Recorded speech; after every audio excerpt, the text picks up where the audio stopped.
تو بھائی جب زندگی میں کبھی کوئی ایسا وقت آئے کہ آپ محسوس کریں کہ تنہا رہ گئے ہیں اور کئی اپنے بھی مخالفین کی جماعت میں نظر آنے لگے ہیں، تو اس وقت پھر دل، روح، زبان اور ذہن کو یکجا کر کے سمجھ لینا کہ جب ساری دنیا ساتھ چھوڑ جاتی ہے تو رب کی رحمتیں اس وقت بھی ساتھ رہتی ہیں اور اللہ کی مدد اس وقت بھی بندے پہ کرم نوازی کرتی ہے۔ ایک اور حدیث سنیں، لطف کی بات یہ ہے، یہ بھی بخاری میں ہے، یہ بھی واقعہ بخاری میں ہے۔ اللہ اکبر۔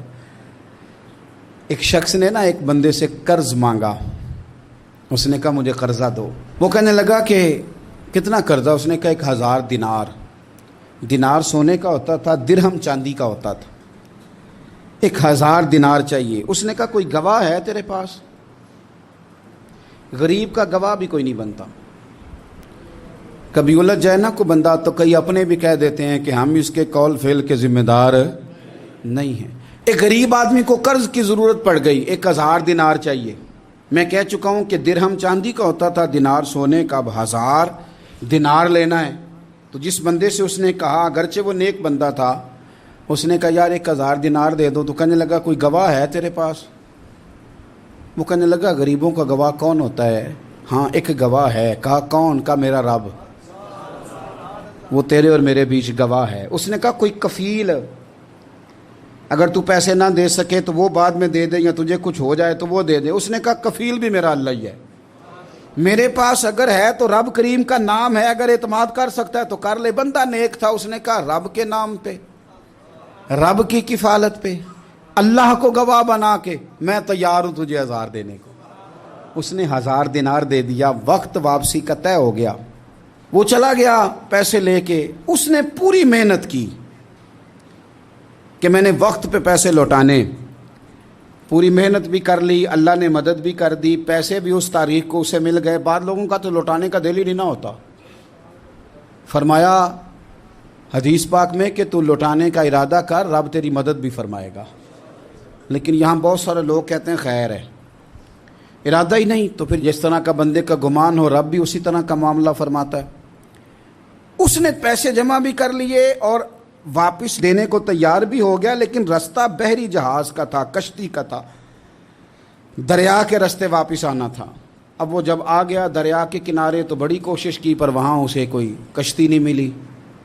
وقت پہ پیسے لوٹانے ہیں، سفر کرنا ہے، اب سواری میسر نہیں ہے۔ سوچ سوچ کے پریشان تھا کہ میں نے تو اللہ کے نام پہ لیے۔ اچانک دل میں ایک تجویز آئی، اس نے ایک لکڑی لی، لکڑی کو اندر سے کھولا، 1000 دینار اس میں بھرا۔ بخاری پڑھ رہا ہوں، اور ساتھ ایک خط بھی لکھا کہ یار میں پیسے پہنچانا چاہتا تھا پر مجھے کوئی چیز نہیں ملی دریا کے اس پار آنے، اللہ کے نام پر تیری طرف روانہ کر رہا ہوں۔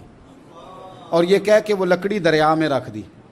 وہ لکڑی ڈوب گئی ہے، واپس آ گیا۔ وہ جس نے پیسے لینے تھے وہ عین مقررہ وقت پر دریا کنارے آیا۔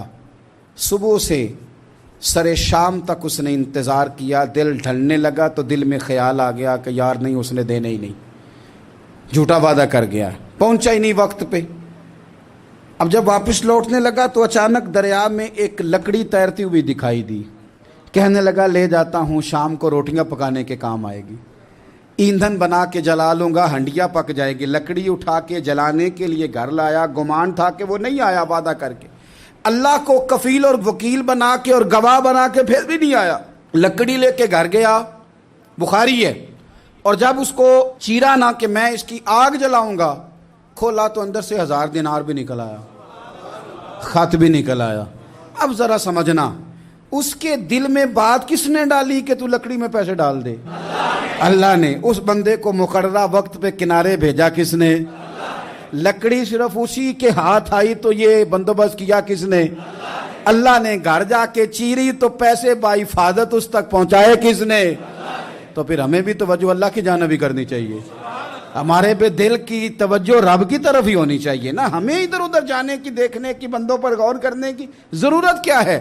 وہ پیسے پہنچ گئے، یہ وہاں اپنی جگہ پہ پریشان تھا، اس نے 1000 دینار اور جمع کیا۔ پھر دوبارہ ایک دن دریا کنارے آیا، کشتی مل گئی، بیٹھ کے اپنے اس بھائی کے پاس آیا، کہنے لگا دیکھنا مجھ پر بدگمان نہ ہونا، پیسے اس تاریخ کو بھی جمع کر لیے تھے، دریا پہ آیا تھا پر کشتی نہیں ملی تھی، پھر میں نے نا لکڑی میں ڈال کے خط ڈال کے تیری طرف بھیج بھی دیے تھے، لیکن آج میں پھر لے کے آ گیا ہوں۔ وہ کہنے لگا خوش ہو جا، جس رب کو تو نے میرا اور اپنا گواہ بنایا تھا اس رب نے میرے تک پہنچا بھی دیے ہیں۔ جب لوگ اللہ کو گواہ بناتے ہیں، رب کی جانب اپنی توجہ کرتے ہیں، اپنی چاہتوں، خواہشات اور اپنی ساری چٹھیاں اپنے رب کریم کی رحمت کی طرف روانہ کرتے ہیں، پھر اللہ اپنے بندوں کو مایوس نہیں کرتا، اللہ اپنے بندوں کو نواز دیتا ہے۔ اللہ تبارک و تعالیٰ اپنے بندوں پہ کرم نوازی کرتا۔ او سنگیو، ساری امیدیں سیٹھوں، نوابوں، دنیا داروں سے کیوں وابستہ کرتے ہو؟ ساری توجہات کا مرکز کیوں ان لوگوں کو بناتے ہو جو تمہیں دنیا میں مضبوط نظر آتے ہیں؟ اپنی توجہات کا مرکز اپنے خدا کو بنائیے، اپنے مالک کی جانب اپنی ساری خواہشات کا رخ پھیر دیجئے، اپنی توجہات اپنے رب کی جانب کر لیجئے۔ وہ اپنے بندوں پہ بڑی کرم نوازی فرماتا ہے، وہ عزتوں کا بھی محافظ ہے، وہ پریشانیوں میں کرم نوازیاں فرمانے والا ہے، وہ ساتھ دینے والا ہے، وہ اس کی رحمت قریب آ کے بندے کو سہارا دیتی ہے، وہ اپنے فضل سے اپنے بندوں کی ہر مشکل میں دستگیری فرماتا ہے۔ اسیاں سے کبھی ہم نے کنارہ نہ کیا، اور تو نے بھی تو دل آزردہ ہمارا نہ کیا، ہم نے تو جہنم کی بہت کی تدبیر، پر مولا تیری رحمت نے گوارا نہ کیا۔ عدل کریں تے تھر تھر کمبن، اچیاں شانہ والے، تجھے تو فضل کریں تے بخشے جاون، میرے جے منہ کالے۔ آخر دعوایا ان الحمد للہ رب العالمین۔